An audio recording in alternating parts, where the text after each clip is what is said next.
अस्सलामुअलैकुम नाजरीन, आप देख रहे हैं KPNHD और मैं हूं आपके साथ किंजा नदीम। लाहौर मुजफ्फराबाद मुल्क भर में कोरोना ने एक बार फिर सर उठाना शुरू कर दिया।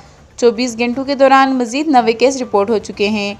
NIH के मुताबिक 24 घंटों के दौरान 16,413 टेस्ट किए गए, जिसमें कोरोना के मजीद 90 केस रिपोर्ट हुए हैं। मुल्क में कोरोना मुस्बत केसेस की शरह 0.55% हो गई। आज़ाद कश्मीर में गुज़िश्ता 24 घंटों के दौरान जहलम वैली में 3 अफराद वायरस का शिकार हुए, 2 मरीज सेहतयाब हुए। 141 अफराद के कोरोना वायरस के शुबा में टेस्ट लिए गए। 1,834 अफराद को वैक्सीन लगाई गई।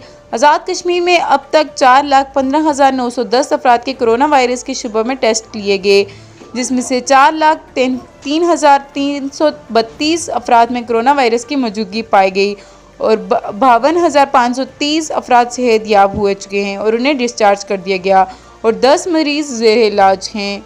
मज़ीद न्यूज़ अपडेट के लिए देखते रहिए KPNHD।